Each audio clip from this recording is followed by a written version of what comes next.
What's up, YouTube? I'm William Bitter, and this is my channel, Money Thoughts. Money Thoughts.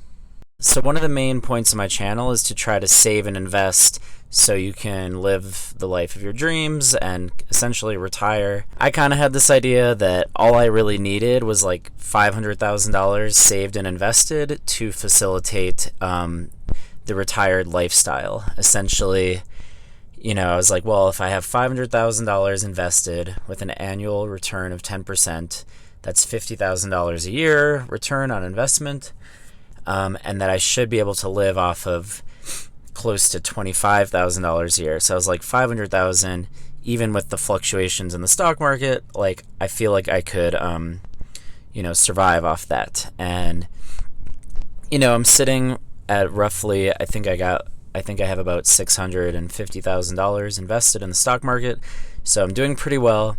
I've been living out of my car a little bit, staying at friends' houses, driving around the country, sleeping on mountains, sleeping in my car.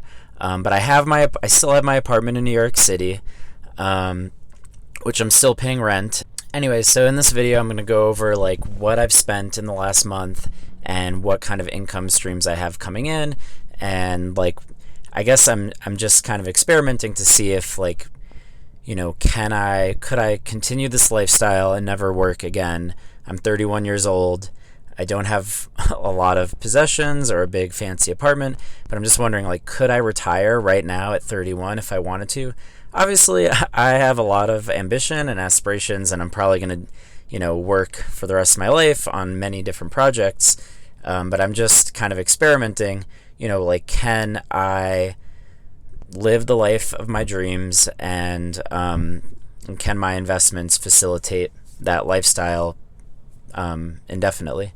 So June 10th, I took off from New York. My friend's running my dog walking business, and in the month of June 10th, I spent $2,152, and basically you can see the list of everything I spent money on for those 30 days. I recorded everything, so it's like a little embarrassing because I had like a good amount of alcohol, which I don't usually drink, but since I'm like meeting up with people, and a good amount of fast food. And then I included some of my annual expenses prorated per month as well. And so my total budget was about $2,150. And here's a breakdown. You can see food is my number one, from largest to least. Food is, I love to eat, and I just spend money on food. The next biggest expense is car insurance, interest on my car loan, and then rent for my New York City apartment. And then all these little things, like just little bits and pieces here. And yeah, so $2,150 isn't bad. I kind of expect, though, that I might end up spending around $2,500 a month. That's kind of my budget, just to be safe. And then I'll show you my breakdown of... So this is kind of so I just did a little breakdown of my passive income streams. So passive income streams.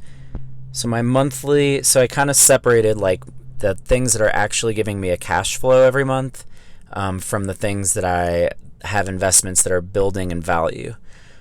So we can see my Airbnb cash flow is about $1,173 a month, which is great. But then also from my Airbnb, I am gaining value. I'm gaining equity, $528 a month. I gain every time I pay the mortgage. I have an extra $528 of equity in that home. So it's not cash flow, but my net worth is going up by $528 because I own that much more of the house. I also included a little column to explain where I'm getting these numbers. So the $1,173 a month Airbnb income, I just took the past 7 months, basically just this year, and the average cash flow has been 1,173. And then right now my equity gain is $528 a month, which actually goes up every year because as you pay down your mortgage, your amount of equity that you're paying in your payment goes up like $1 every month. So it happens slowly. But then another, so I'm also gaining every month equity gain from appreciation. So I just take Zillow Zestimate, the Zestimate from Zillow, where they basically say how much your home is going up in value. I don't know how accurate it is, but I don't have that much else to go off of. So on average, my home for the last 8 months has gone up $6,800 a month, according to Zillow. So who knows if that'll continue or whatever, if it's accurate, but that's the number that I plopped on there. And then, okay, so back over to the monthly cash flow column. YouTube, I took the average income from YouTube over the past 3 months. It's been steadily declining. I guess I'm not that interesting except for that one apartment video. But that's okay. But over the past 3 months, the average income from YouTube is $632.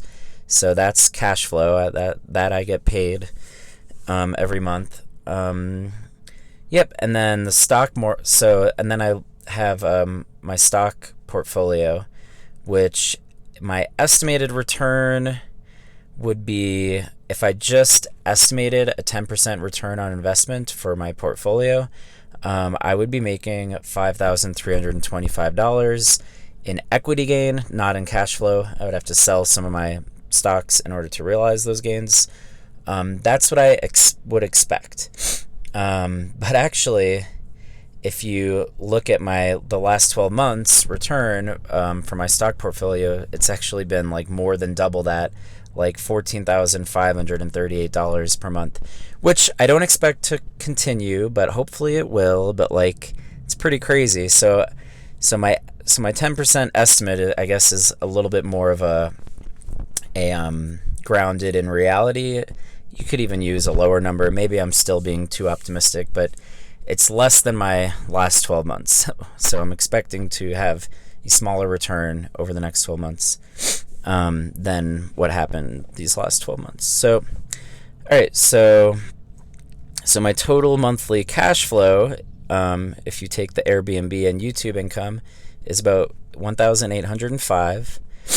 But my total investment growth, the growth in value of my investments that I would expect, is about $12,653, which is pretty nuts to think about. I don't know if it'll continue. It's not guaranteed. But that's the numbers that I'm coming out with. And then if I use my conservative budget of $2,500 a month, that means that my monthly cash flow less expenses is actually negative $700, $695. So that means, like, technically, in order to facilitate this lifestyle, I'll have to sell at least $700 of my stock portfolio every month. Which, even if my stock portfolio didn't grow at all, like, I think, I don't know, $700 a month, $7,000, $8,000 a month, I think I could get by for the next, 30 years or something, even if my stock portfolio didn't grow at all, or my house didn't appreciate at all. But I think this big chunk of investments kind of balances everything out. Yeah. So anyway, so this is just me keeping track, and I don't know, but if you include my expected net worth growth and my investments, then I should still be stacking away a solid almost $12,000 in growth of my assets every month, which just does sound a little cuckoo, but I don't know. That's just the numbers that I've got here. So time will tell. And the truth is, I don't really want to sell any of my investments, and I ideally would get my YouTube income up that extra $700 a month, or possibly I'll probably end up doing something else for another stream of income, just because I'm ambitious and I want to work somewhere and I want to do something. So either I'll end up sometime in the next 12 months starting another business, or whatever it is. It's exciting to have that freedom of being able to choose what you do with your time for money. So anyway, I hope this inspires you guys. Like, I'm not super smart. I just I'm a little obsessed with saving and investing, and I'm passionate about it. And I had a plan, and I worked towards that plan, and it seems to be working pretty well. And I just really want to advocate, and I really want to inspire people to do the same. So yeah, that's, stay tuned. I'm just sitting outside of Apex, Denver, which is a parkour gym. So I'm about to go jump over some stuff, because I have the time to do that now. So, which is really exciting to be a kid again. But anyway, yeah, thanks. Stay tuned, and make sure, if you like this kind of content, like this video, subscribe to my channel. I post a lot about saving and investments. I post a lot about saving and investing, and I'm really passionate about it, and I hope you guys are too. Peace out, guys. Save and invest your money.